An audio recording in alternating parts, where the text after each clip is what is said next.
أجمعين. اللهم صل على حبيبنا محمد وعلى آله وصحبه أجمعين. اللهم صل على حبيبنا محمد وعلى آله وصحبه أجمعين. بسم الله الرحمن الرحيم. السلام عليكم ورحمة الله وبركاته. بسم الله الحمد لله والصلاة والسلام على حبيب الله وعلى آله وصحبه ومن والاه. سبحانك لا علم لنا إلا ما علمتنا إنك أنت العليم الحكيم ولا حول ولا قوة إلا بالله العلي العظيم.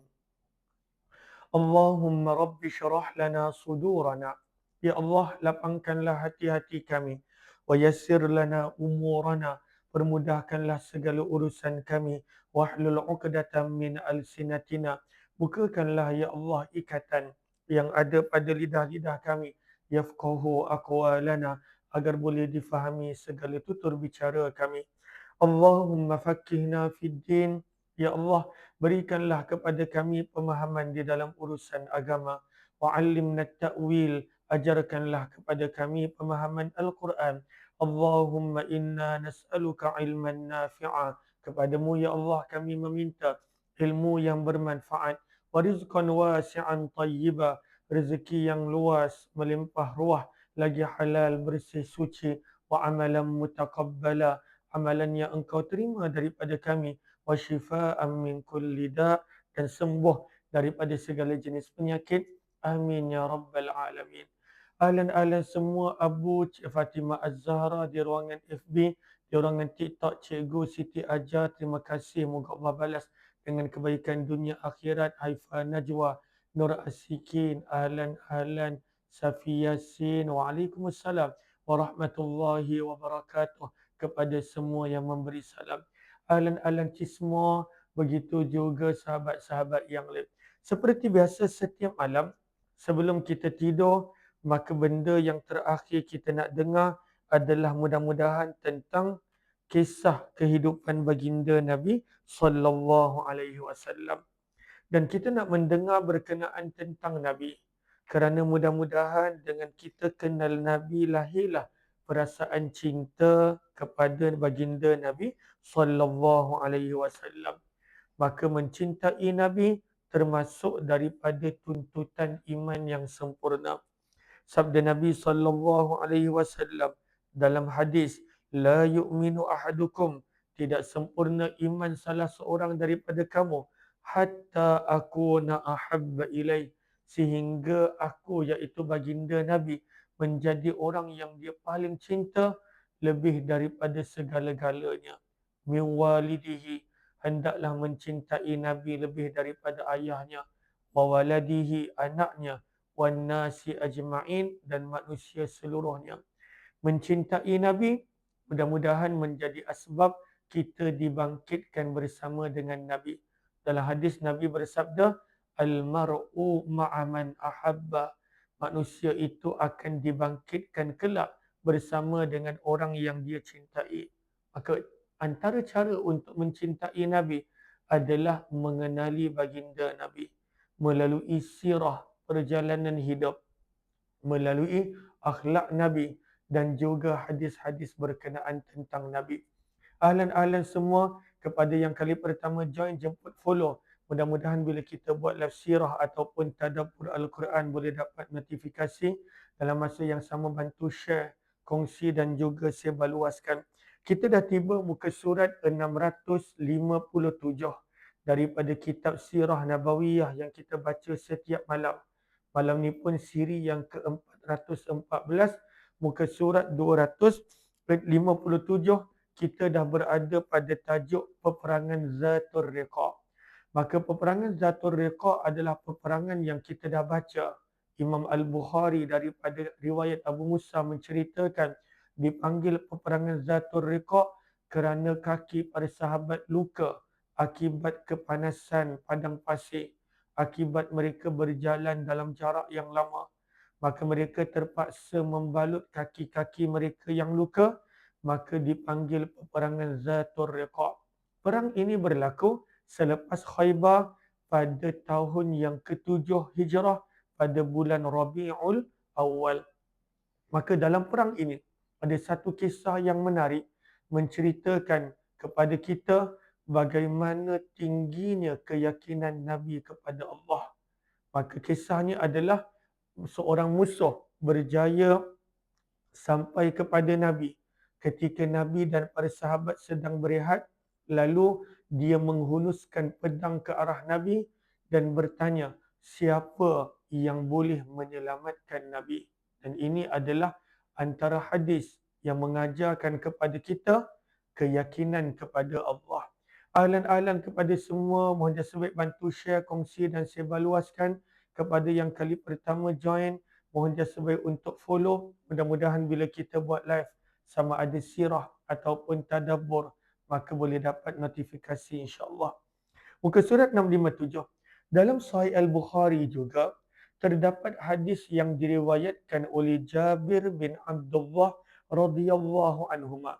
Kata Jabir, kami telah bersama dengan Nabi SAW dalam peperangan Zatul Riqa'. Maka perawinya adalah Jabir bin Abdullah.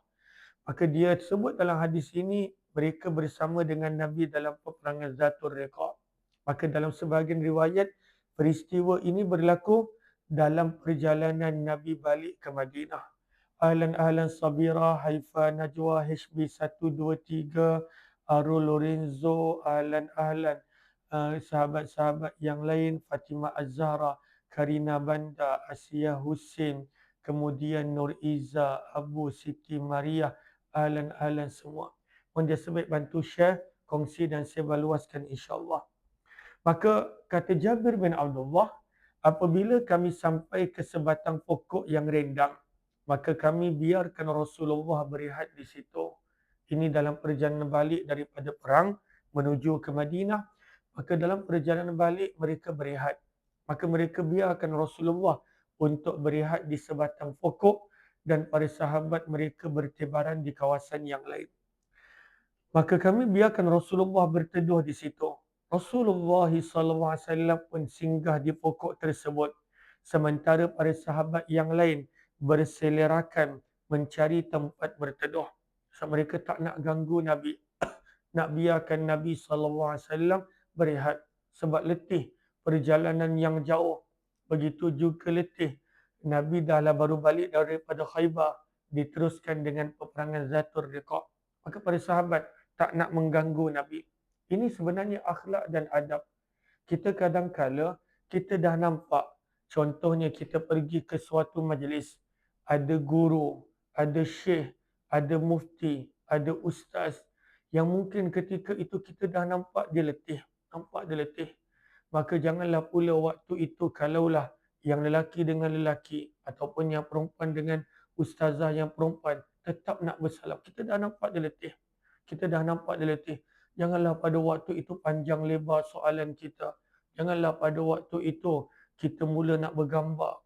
Dan kadang-kala kalaulah dalam majlis ada ratusan, puluhan, berapa banyak gambar. Maka para sahabat mengajarkan kepada kita adab. Bila mereka nampak Nabi letih, maka mereka biarkan Nabi. Mereka biarkan Nabi SAW bersendirian. Sebab para sahabat tahu, kalaulah mereka sibukkan Nabi, Nabi akan layan kerana akhlak dan juga kerana sikap Nabi. Tapi para sahabat biarkan Nabi SAW untuk berehat. Maka perlu untuk kita mengambil berat tentang keadaan orang lain. Allahumma salli ala Muhammad wa ala alihi wa sahbihi ajma'in. Maka Nabi SAW pun berehat. Dan Nabi menyangkutkan pedang baginda di pokok itu.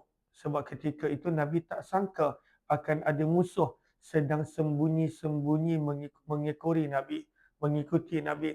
Maka Nabi merehat, gantungkan pedang Nabi pada salah satu dahan ataupun ranting pokok tersebut. Kata Jabir bin Abdullah, lalu kami para sahabat yang lain pun turut tertidur sebentar. Tiba-tiba seorang lelaki musyrik, iaitu musuh daripada kalangan Ghatfan yang dah mengekori Nabi SAW dan para sahabat.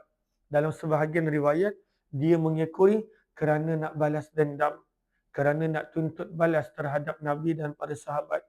Maka dia dah ikut beberapa lama. Maka ketika nampak Nabi bersendirian, ketika nampak para sahabat pun sedang tertidur dan berehat, maka lelaki itu datang, ambil pedang Nabi, keluarkan daripada sarung, lalu dia berkata, "Wahai Muhammad, tidakkah engkau takut kepada aku?" Dia hunuskan pedang kepada Nabi. "Tak takut ke wahai Muhammad kepada aku? Siapa yang boleh tolong kamu?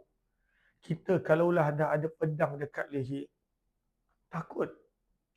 Kalaulah dah ada pistol kat kepala, takut. Kadang-kadang tak perlu pedang dan pistol, nampak lipas pun takut. Nampak lipas. Punya pada waktu tu kita punya takut. Nampak lipas, takut. Maka dia pun ugut Nabi. Dia kata, "Wahai Muhammad, takkan kau takut kepada aku?" Nabi menjawab, "Tak." Ini mengajarkan kepada kita, orang yang ada Allah dalam hati, dia tak takut kepada makhluk. Orang yang takut kepada Allah, maka dia tak takut kepada makhluk. Ahlan-ahlan Kak Rosina, Cik Mas, Salbia Jamal, Haifa, Kamisah HMS, Fatimah Az-Zahra, Siti Mariah, Cik Su, ahlan-ahlan semua. Mohon Marda WKN, mohon jasa Habibah, mohon jasa baik bantu share, kongsi dan sebar luas. Mudah-mudahan lebih ramai yang beroleh manfaat.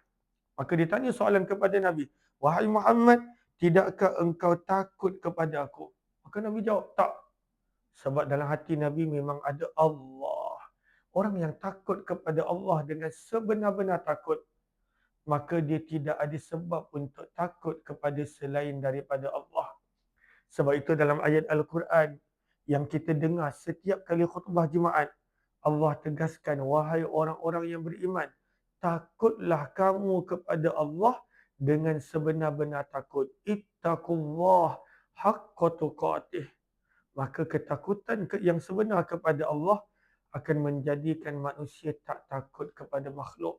Tak ada benda nak takut sebab semuanya berlaku dengan izin dan kehendak serta masyiatullah, kemahuan Allah. Orang ni tanya lagi kepada Nabi SAW, "Siapa yang dapat menghalang aku daripada membunuh engkau? Man yamna'uka minni?" Maka dia tanya, "Siapa yang boleh tolong kau sekarang wahai Muhammad? Siapa yang boleh halang daripada aku membunuh engkau?" Apa jawapan Nabi? Nabi SAW menjawab, "Allah." Satu perkataan je. Allah. Siapa yang boleh tolong Nabi? Allah, Nabi menjawab.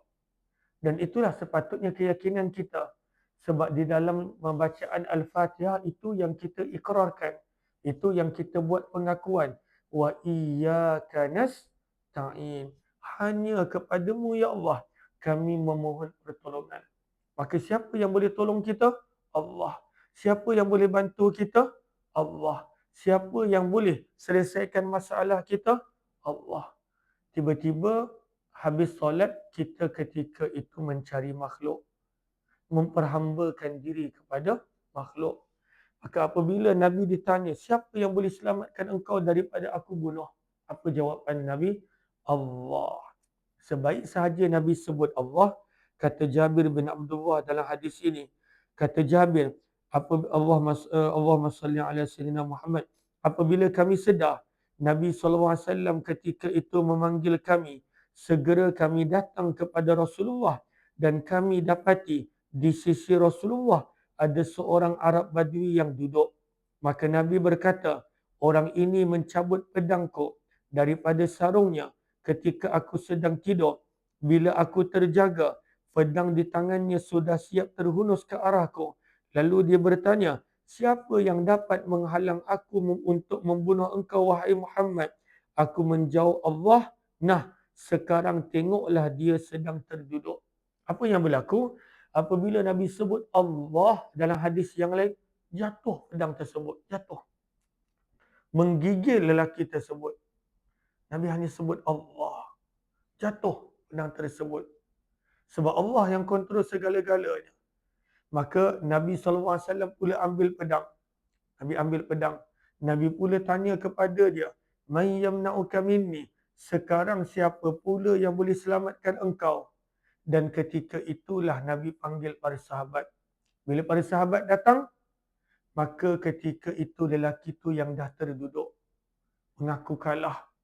dia nak mengatakan Allah, dia tak beriman. Maka di sini mengajarkan kepada kita, yakin kepada Allah, maka Allah akan permudahkan segala urusan. Sebab Allah yang kontrol segala-galanya. Allah yang kontrol. Pada saat berlaku sesuatu yang kita tak nak pun, kita kena yakin Allah yang kontrol begitu.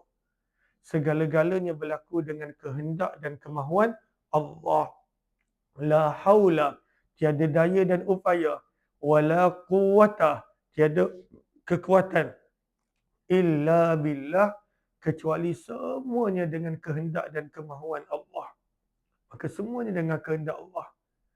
Maka tidak ada benda yang berlaku tanpa pengetahuan Allah. Tak ada benda yang berlaku tanpa izin Allah. Semuanya berlaku dengan kehendak dan kemahuan Allah Subhanahu wa taala. Kata penulis kitab, kisah yang sama dalam riwayat Abu Awanah menyebutkan bahawa pedang daripada tangan lelaki itu lantas disambar oleh Rasulullah. Maka lelaki itu mula-mula tanya Nabi, siapa yang boleh selamatkan engkau? Bila Nabi sebut Allah, maka kemudian Nabi ambil pedang daripada lelaki tersebut. Kemudian Nabi SAW pula bertanya, sekarang ni siapa yang boleh selamatkan kamu? Orang yang tak ada Allah dalam hati dia, ke mana tempat dia nak meminta pertolongan? Orang yang tak ada Allah dalam hati. Orang yang ada Allah dalam hati, dia akan cari Allah. Dia akan mencari Allah. Sebab itu orang yang ada Allah dalam hati, berat macam mana sekalipun ujian akan kelihatan ringan. Sebab dia ada Allah dalam hati dia. Dia yakin kepada Allah dengan sebenar-benar yakin. Orang yang tak ada Allah dalam hati, masalah yang kecil pun akan kelihatan besar. Masalah kecil akan kelihatan besar. Sebab dia tak ada tempat untuk kembali. Walhal tempat untuk kita kembali adalah Allah Subhanahu wa taala. Maka tak ada masalah yang kekal masalah apabila kita benar-benar yakin kepada Allah Subhanahu wa taala. Maka Nabi pula tanya kepada lelaki itu, siapa yang boleh menghalang daripada aku membunuh engkau? Lelaki itu pun menjawab, aku berharap engkau menjadi orang yang paling baik ketika menjatuhkan hukuman. Maksudnya dia berharap Nabi maafkan dia. Ahlan Sheila, Rosli, terima kasih kepada yang follow, kepada yang baru jemput follow. Mudah-mudahan bila kita buat live boleh dapat notifikasi. Asia Hussein, Fatimah, Kamisah, Nur Iza, begitu juga sahabat-sahabat yang lain. Raja Aziza, Raja Arsyad, Sheila, Haifah, Ahlan Hafsah Ramadhani, Ummu Qayyim serta sahabat-sahabat semua. Maka bila Nabi tanya, siapa yang boleh tolong kau? Dia pun berkata, jadilah engkau orang yang terbaik dalam menghukum. Apakah maksud orang yang terbaik dalam hukum? Memaafkan. Maka dia berharap Nabi SAW memaafkan dia. Maka Nabi SAW bertanya, mahukah engkau mempersaksikan bahawa asyhadu an la ilaha illallah wa anni Rasulullah. Mahu engkau bersaksi bahawa tiada Tuhan selain Allah dan aku adalah Rasulullah. Maka orang Arab itu menjawab, aku berjanji tidak akan memerangi kamu dan tidak akan turut serta dengan mereka yang hendak memerangi kamu. Dia belum bersedia masuk Islam. Maka lelaki ini belum bersedia masuk Islam. Tapi dia berjanji, dia tidak akan lagi menyerang Nabi dan para sahabat. Dan dia tidak akan turut serta dengan orang-orang yang memerangi Nabi. Apa yang Nabi buat? Kita kalaulah ada orang dah hunus pedang dekat kita, orang dah hunus senjata kat kita, kita bukan sekadar hunus senjata, orang baru jeling je, kita dah tak boleh maafkan dah. Apatah lagi kalau fitnah, apatah lagi kalau dihunus senjata.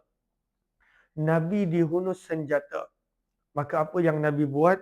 Walaupun lelaki itu belum bersedia masuk Islam, Nabi SAW membebaskannya. Nabi bebaskan dia. Walaupun dia dah hunus pedang pada Nabi. Umpama dia dah hunus pistol, senjata pada Nabi. Cuba kita bayangkan kalaulah ada orang dah berani hunus senjata dekat kita dan kita berjaya tangkap dia. Adakah kita akan maafkan dia? Tak mudah ketika itu nak maafkan.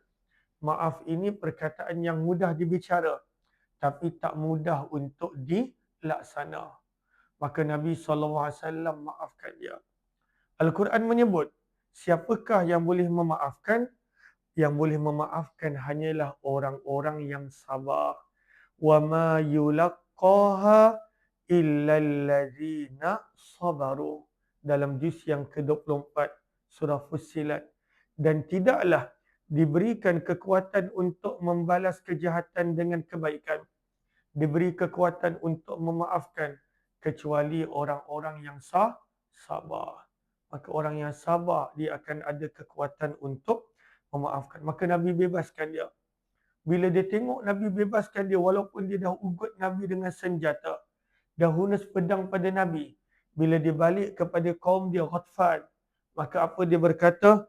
Aku datang kepada kamu dari sisi sebaik-baik manusia. Dia puji Nabi. Dia sanjung Nabi. Dia bercakap baik tentang Nabi. Kenapa? Sebab Nabi maafkan dia. Daripada sini kita belajar berdakwah dengan akhlak. Nabi tidaklah berdakwah banyak dengan bercakap. Nabi banyak berdakwah dengan akhlak. Allahumma salli ala Muhammad.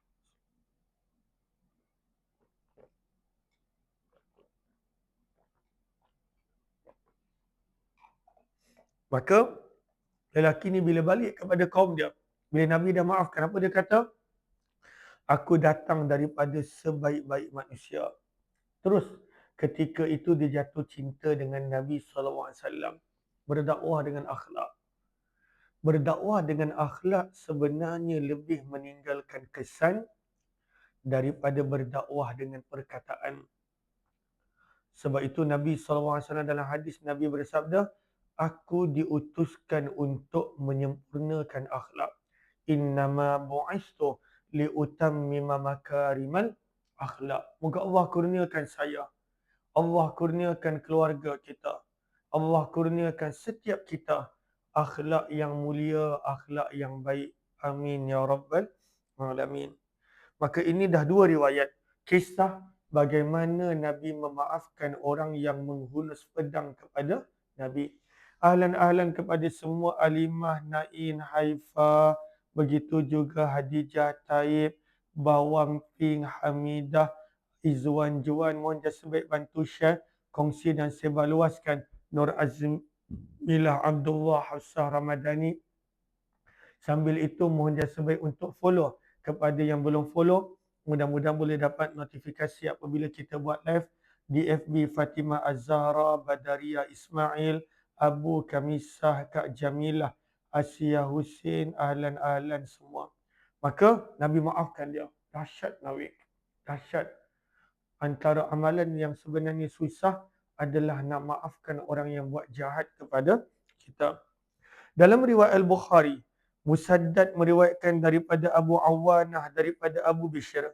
Abu Bishr berkata, lelaki yang menghunuskan pedang kepada Nabi ketika dalam peperangan Zatul Riqa, namanya adalah Ghawras bin Al-Haris. Ghawras bin Al-Haris. Kata Ibnu Hajar dalam menceritakan sebab terjadinya kisah ini, kenapa lelaki ini sampai hunus pedang pada Nabi. Al-Waqidi menyebutkan bahawa nama lelaki itu adalah Da'sur dan dia kemudiannya memeluk Islam. Maka ada dua. Satu mengatakan Ghawras bin Al-Haris, satu lagi mengatakan namanya Da'sur. Dal, Ain, Sawawra, Da'sur. Maka melihat pada kenyataan secara zahir, menunjukkan dua nama adalah gambaran dua watak yang berbeza yang berlaku dalam dua peperangan. Maksudnya ada dua kisah. Ada dua kisah yang lebih kurang sama. Satu Ghawras bin Al-Haris dan satu lagi Da'sur. Cuma yang satu kisah Da'sur tu masuk Islam. Yang kisah yang kedua ini tidak disebut dalam hadis yang lelaki itu ketika itu masuk Islam. Maka inilah dua orang yang menghunuskan pedang pada Nabi, Da'sur dan juga Ghawras bin Al-Haris, dan Nabi maafkan kedua-dua kali. Nabi ni lembut, Masya Allah. Lembut. Nabi SAW memaafkan. Kita kalau dapat kat kita orang tu kena tangkapkan. Habis. Tak tahu apa yang kita buat. Tapi Nabi SAW seorang yang lemah, lembut. Akhlak yang mulia. Seorang yang tenang. Seorang yang penyabar. Seorang yang pemaaf. Inilah sifat-sifat yang moga Allah kurniakan kepada kita. Sifat-sifat Nabi SAW. Kata penulis kitab, Allahumma salli ala Muhammad wa ala alihi washabihi ajma'in. Semasa para sahabat kembali daripada peperangan Zatul Riqa. Ini satu lagi kisah. Satu lagi kisah bagaimana ada seorang sahabat tengah solat dipanah. Masya Allah. Maka dipanah sekali, dia tetap meneruskan solat. Punya khusyuk. Dipanah kali kedua, dia tetap meneruskan solat. Ini kisah yang ketiga. Kita dah baca kisah pada sahabat kaki luka. Kita dah baca kisah ada orang hulus pedang pada Nabi. Kisah yang ketiga, ada sahabat yang begitu khusyuk dalam solat, kena panah. Dia boleh teruskan solat. Kena panah. Kita, kalaulah tengah solat, ada orang sebelah terpijak jubah kita. Dan bila kita bangun pada waktu tu terjatuh, hilang khusyuk. Hilang khusyuk. Baru terpijak jubah. Ataupun ketika itu terpijak kaki. Dendam. Kita pijak kaki dia balik. Maka ini kita punya level khusyuk. Sahabat Nabi. Maka sahabat ini dipanah sekali. Dia tak batalkan solat. Kita mungkin tak boleh faham. Sebab kita belum sampai ke level khusyuk pada sahabat dalam solat. Kita mungkin boleh nampak khusyuk bila kita tengok contohnya drama yang kita suka.